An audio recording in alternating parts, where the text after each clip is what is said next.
kind.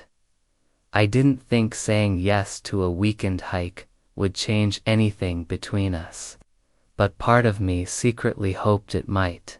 This wasn't our first trip. Devin and Ehud been doing things like this since freshman year. Road trips, beach weekends, late-night drives to nowhere. He was the kind of friend who made the world feel bigger, like breathing Comey's ear around him. Still, something about this time felt different. Or maybe it was me. Maybe I was just tired of pretending. I didn't want more. The plan was simple. Hike a moderate trail in the park, stay overnight at a lean-to near the summit, and head back before Sunday afternoon. He texted me 2 days earlier. "Do you free this weekend?" Found a trail. Real quiet. Barely anyone around. Tut. That last part stuck with me. Barely anyone around. Like he was confessing something without saying it. We left early Saturday morning, his old Jeep creaking as it climbed the narrow mountain road. Steer. The windows were down, and Devon tapped the steering wheel to a playlist he wouldn't admit he'd managed for the drive. Half indie rock, half nostalgic hits from high school. I stole a glance as he mouthed the word stow, an old Arctic Monkeys song, his hair wild from the wind, a faint stubble along his jaw. See. I looked away before heck at me. Still. Can't believe you agreed to this, he said, flashing that grin he always wore when testing me. You hiking, sleeping outside. I thought your idea of roughing it was a hotel without room service. I rolled my eyes but smiled. I, like nature just filtered through a screen and maybe a glass window. Comp. He laughed and the sound of it sank deep into me. I wished I could hold into that laugh. Keep it close. The higher we drove, the more the air changed. Cooler, sharper, laced with pine, and something earthy I couldn't name. Kevin kept talking, filling the silence, and I let him. I love the way he never needed to ask if I was okay. I wasn't, not really, pent. But with him, it almost didn't matter. At the trailhead, we unloaded our gear. Cunt. He leaned in, adjusting the straps on my pack. You packed light? P asked, tightening a buckle near my shoulder. His fingers brushed my collarbone, and for a second, I froze. Duh. Ye murmured, not meeting his eyes. I'm good, Ket. It was nothing, just a casual cook. But it stayed with me long after we started walking. Long after the trail narrowed, the trees thickened and the silence between us settled into something easy again. Deep down, I think I already knew this hike wasn't just leading us into the woods. Kit would take us somewhere I hadn't dared to go with him before, and I wasn't sure if I was. We'd been friends for almost 6 years. Ever since a mandatory group project during our first year site class threw us together. Everyone else just swapped numbers and divided the work. But Evans suggested we all meet at Therick Center with pizza and a whiteboard like we were pitching a startup. Only it showed up. We finished the project on our own, and somehow we just never stopped hanging out after that. Worthing. I wasn't easygoing, naturally charming, the kind of guy who made friends just by walking into a room. I was quieter, more careful, a little guarded. He never minded that phony thing. I think he liked pulling me out of my shell. One dumb joke or an expected adventure at a time. This trail's nothing. he said as we crossed a narrow wooden footbridge over a stream. When I hiked the Adirondacks last fall, I had to practically drag my cousin up a ridge. Dude ate 3 Pop-Tarts, unthought he was invincible. Sounds familiar, I shot back. Except you've upgraded from Pop-Tarts to Cliff Bar. Clearly, you've matured. Only Theffinist cuisine for us today. Me friend, he grinned. The trail climbed steadily, winding past moss-covered boulders and clusters of birch trees. Shafts of light slipped through the canopy, painting his back and shifting gold as he walked ahead of me. Every soufan, he'd glance over his shoulder to make sure I was keeping up. Iawiswas, ease. I just liked watching him from behind, the easy swing of his arms, the way his stride matched the rhythm of history's. Camping trip senior year, Kay asked, slowing until we walked side by side. When Jordan fell asleep with his shoes on the fire pit.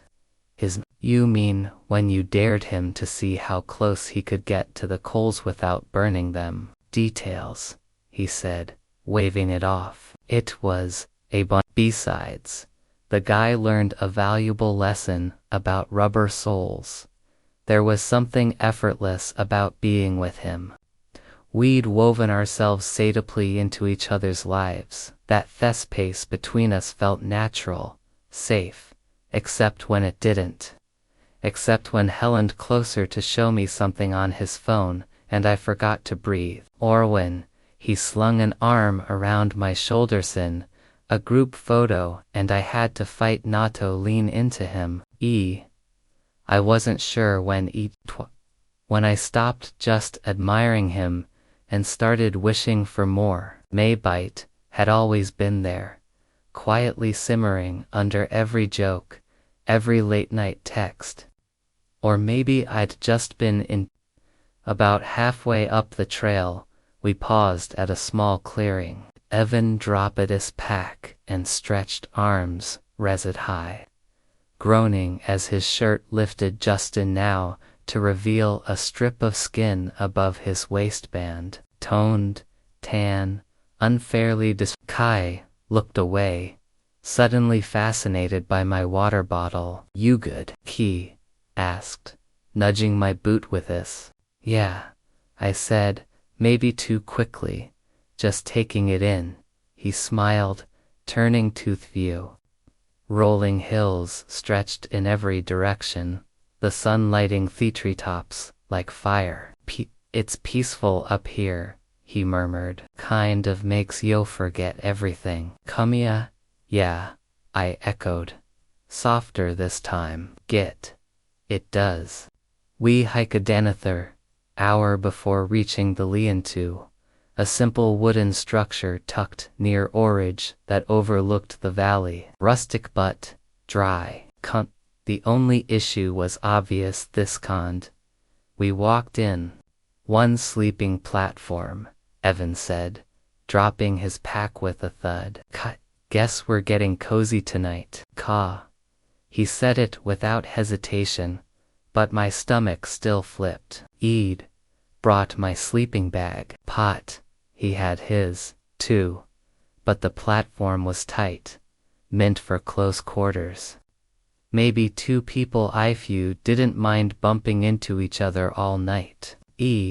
Met my eyes and smirked. Unless you're scared, I snore. Cooker, I shook me head, forcing a laugh. Conley, if you start sleepwalking again. Cower, I still haven't recovered from that story you told me. In your dreams. That earned a full laugh from him, thickened, that crinkled the corners of high size. And yet, when his gaze lingered just a second too long on mine, something shifted in the air, just for a moment. Then he looked away, busying himself with his gear. But that glances stayed with me, lodged in my chest, blooming slow and quiet, like something waiting for a name. We hadn't even finished setting up when the sky began to change. I noticed at first, the hush thought fell over the woods like nature holding its breath. Stilled, the leaves stilled, the birds went silent. Then came the rumble in the distance. And, when he looked up, dark clouds were rolling in fast. Wasn't supposed to rain today, Evan muttered, squinting at the horizon. Mountain weather, I said, tightening Thetterpline over the lean-to. Change is fast.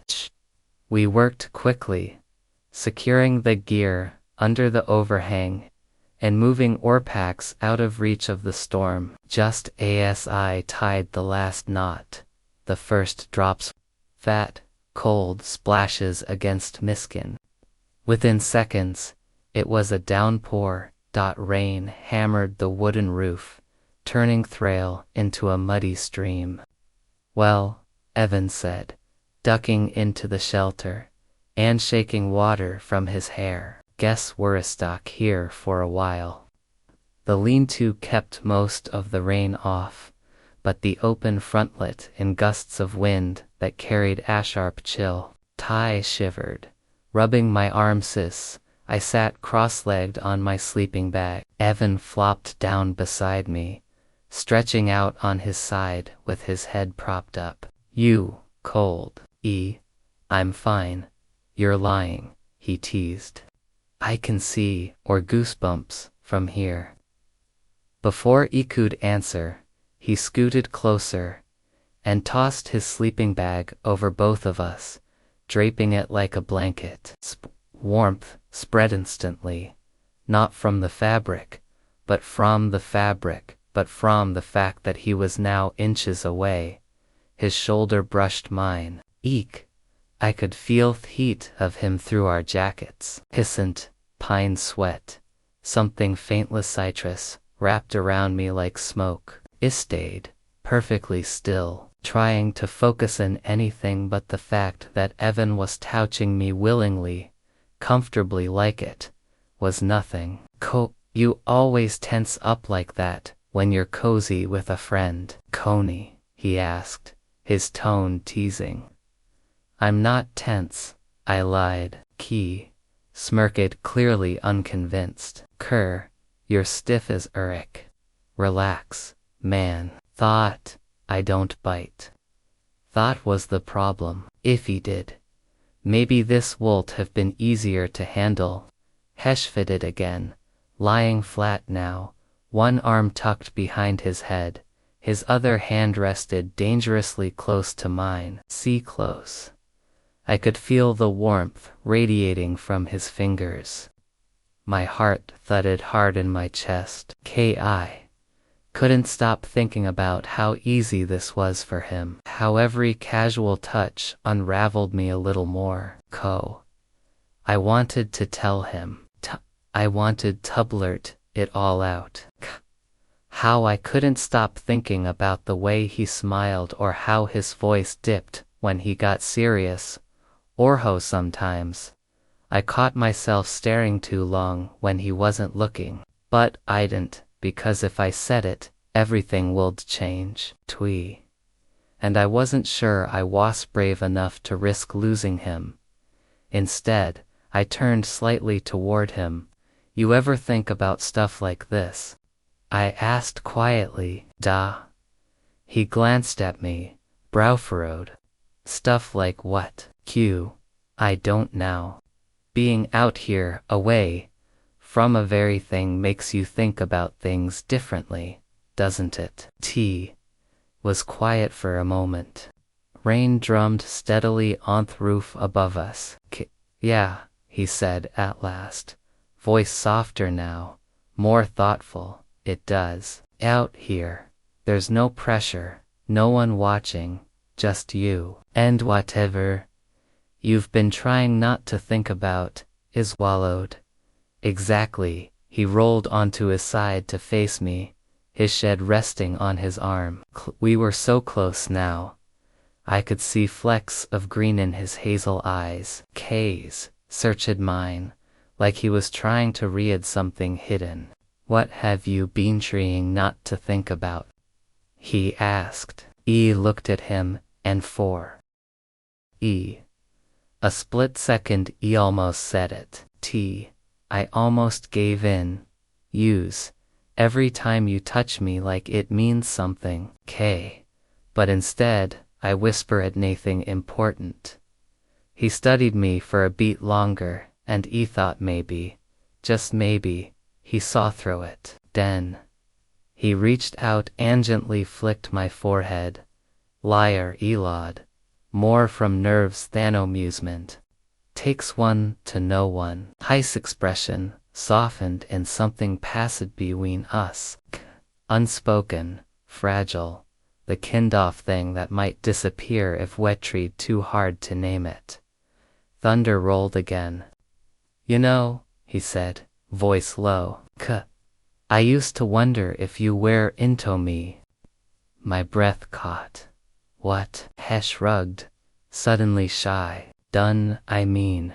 There were little things.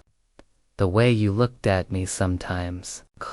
The way you got all awkward when I sat too close. I figured maybe, but I didn't want to push. Stared at him, my mouth dry. Now I asked, barely above a whisper. Even sighs didn't leave mine. Kuta. Now I'm not wondering as much. My heart slammed against my ribs. It felt like the ground had shifted beneath us. Not in a terrifying way, but like a cliff giving just enough to show there was something below, something waiting. Neither did I. But the space between us no longer felt safe. The rain didn't let up for hours. Sky outside had gone completely dark. And all we had between us and the cold night was the sleeping bag draped over our shoulders and the faint, orange glow of the lantern beside us. We hadn't said much since Ivan's comment. Now I'm not wondering as much. Those words circled my thoughts like embers refusing to burn out. Every time I thought I could settle, the memory sparked again, lighting my chest with something too dangerous to name. He was still lying beside me, arms folded, bed behind his head, staring up at the ceiling of the lean-to, like the knots in the wood held answers. His knee occasionally bumped mine when Hesh fit. Each time it happened, I told myself it didn't mean anything. But the way his foot lingered beside mine now, it meant something. Guy swallowed hard. My mouth was dry from the silence and the very thing I hadn't said. I couldn't keep pretending. Not after that look. Not after what he said. I turned toward him. Evan, he looked up immediately like he'd been waiting. Yeah, my throat. The words lodged somewhere between my lungs and my tongue.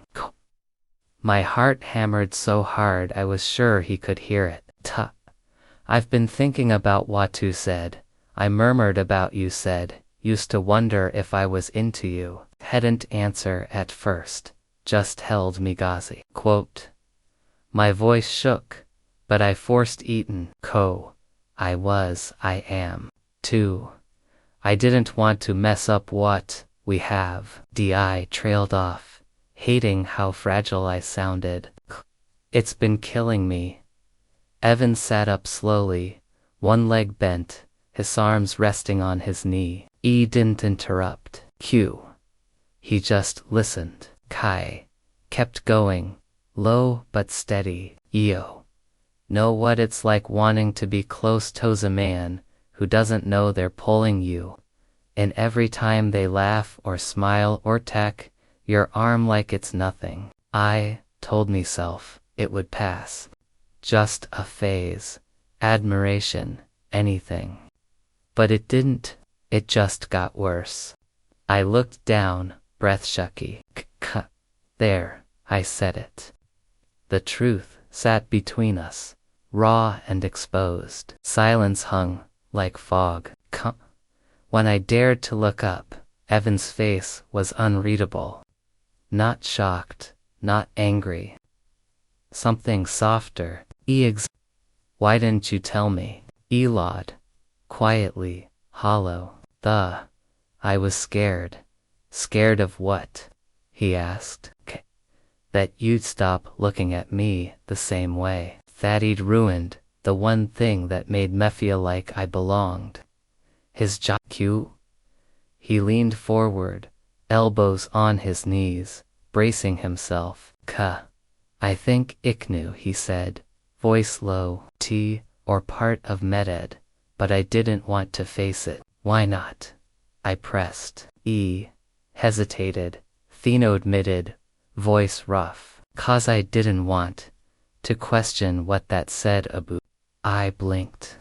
Wait, you mean you don't know what you are? He shook his head, running a hand through his hair. Caven, I've never thought of myself as anything other than straight. But then you'd laugh at one of my dumb jokes, and I'd think about how good it felt to make you'd smile. Current. Or you'd fall asleep in the current. I'd catch myself staring, wondering it felt right. His gaze lifted to Meanie, steady and serious. I tried to brush it off, told myself it was just how close we were. But lately, I'm not so sure. Outside, the wind rattled the trees, but I barely heard it over my own. He leaned closer, just enough it. I could feel his breath. Scarm, he said after a moment. And if no, he corrected himself, frustrated. You make me feel things I've never had to name. I don't know what that makes me, but I know I don't want to lose you. I stared at him the lantern threw soft shadows across his face, catching the vulnerability in his eyes. This wasn't a joke, he added. This wasn't quiricid. This was real. You're not going to lose me, I whispered. I don't know what I'm doing, he admitted. You don't have to, I said. I'm not asking for anything. I just needed you to know. I turned to lie back down, trying to give him space to think, to breathe. Instead, his hand shot out and caught me. Wait, he said, fingers threading through mine. See? I froze. I don't want to pretend. I don't feel something when Edo, he said, his thumb brushing gently over my knuckles. I looked down at our joined hands, then back up at him. His face was closer now, eyes wide, searching, scared, but sure. Can I? He hesitated, voice barely more than a whisper. Can I kiss you? I didn't trust me voice, so I just nodded. Slowly, carefully, he leaned in. His hand Rosetto cup the side of my jaw, warm and he paused, lips hovering just short of mine, his breath mingling with mine, giving me one last chance to pull away. I didn't. His lips brushed mine, soft, uncertain at first, then again, firmer, more intentional. His hand slid to the back of my neck, guiding me in gently as we kissed, slow, tentative, like we were both discovering something hadn't expected to find. When we finally pulled apart, his forehead rested against mine, both of us. That wasn't nothing, he murmured. No, I whispered, my heart finally settling into something like peace. It really wasn't. The silence after didn't feel awkward, it felt right. Like the truth had finalexled after being trapped for Evan still held my hand, his fingers tracing lazily along mine. Every few minutes, he'd glance at me, smiling like he couldn't believe any of this was good. Yeah. I asked softly. He nodded, almost dazed. Yeah, I can't believe I kissed you. Same. Ickle. Honestly, part of me thought you were going to run off into the woods screaming. He snorted, nudging me with his shoulder. That would have been dramatic, even for me. But not out of character. Fair. He laughed and something about it softened his whole face. He shifted onto his side to face him, propping his head up on one arm. Meant what I said, by the way. His voice grew more serious. This isn't just some moment, I'm still figuring it out. Yeah, but I'm not going to pretend it didn't. I wouldn't ask you to. Tested me for a long moment, his thumb brushing the back of my hand again. So, what does this mean for us? That, we talk. Care. We figure it out one step at a time, I said gently. No pressure, Nourish. Evan let out a breath, relieved. Good, because my brain's kind of spinning. Like, I want to lean over and kiss you again. But I'm also terrified I'll mess everything up. You kind of already kissed me, I teased. Right. But now I know I like it. Hesmerked. So, it's more dangerous. Elod. And he leaned in to press a quick kiss against my temple. This one was soft, warm, and so unguarded it made him freeze. Not from fear, but from how intimate it felt. The kind of thing couples do without thinking. And maybe that's where we were heading. I still didn't know what to call this, he admitted. We don't have to call it anything yet, but I want to, eventually, he said, quieter now. I don't want to hide this. Not from myself, not from you. Something swelled in my chest. Hope maybe, or the echo of something deeper I'd been waiting years to feel. I'm here, I said, brushing a stray curl from his forehead. I've been here. He closed his eyes at my touch, exhaling slow, like he finally believed me. I always felt safe with you, even when I didn't know why. Maybe now you do. He licked at me again, closer this time, noses nearly brushing. Kai, I think I'm starting to. For a while, we didn't speak. We just lay there, pressed shoulder, watching the shadows shift across the lean-to roof with the flickering lantern light. Hishin stayed in mine, and when I shifted to get more comfortable, he tucked his arm around me like it was the most unnatural thing in the world. Eventually, he asked, do you think this changes everything? Kath, maybe, I murmured. But Meb, that's not a bad thing, he said softly, thoughtful. I guess if we survived that god-awful hill climber liar, we can probably survive feelings too.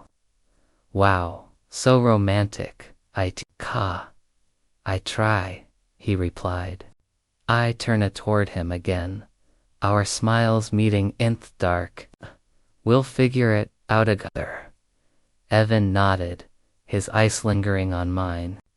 Yeah, together.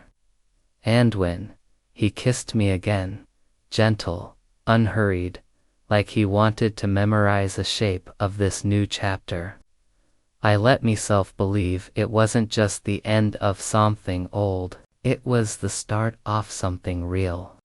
By morning, the fire had long burned out, but I didn't feel cold. Evan was curled up beside me, his arm thrown loosely over my waist, breath warm against my neck. At some point in the night, we'd shifted closer. No awkwardness, no second guessing, just quiet comfort. The kind you fall into in. There's nothing left to hide. Birdsong drifted in from the trees, A soft breeze brushing through the canvas opening of the lean-to. Everything's mild, like pine dew and possibility. I moved carefully, not wanting to whack him, but the moment I tried to sit up, his hand found mine under the blanket. "Hey," he mumbled, voice thick with sleep. "Where are you going?" Just retching," I whispered, squeezing his hand. "Tuss." His eyes opened halfway and hesmal. Sleepy, soft. Utterly unguarded. "You stayed." I nodded. "Did you think I wouldn't?" Part of me thought you'd wake up, realized last night was a mistake, and bolt. I leaned in, brushing my forehead against his. He grinned, and without thinking, pressed my knuckles to his lips. Tit. Wasn't a grand gesture. But it floored me how something so simple could feel like a promise. Eventually, we packed up camp. Neither of us said much, but the silence felt different, not heavy with unspoken things. Easy, warm. When I bent to roll up the sleeping bags, Evan joined me, nudging his shoulder against mine. "Hey, I've been thinking." I glanced at him. "Yeah, would it be totally cheesy if came back here someday?"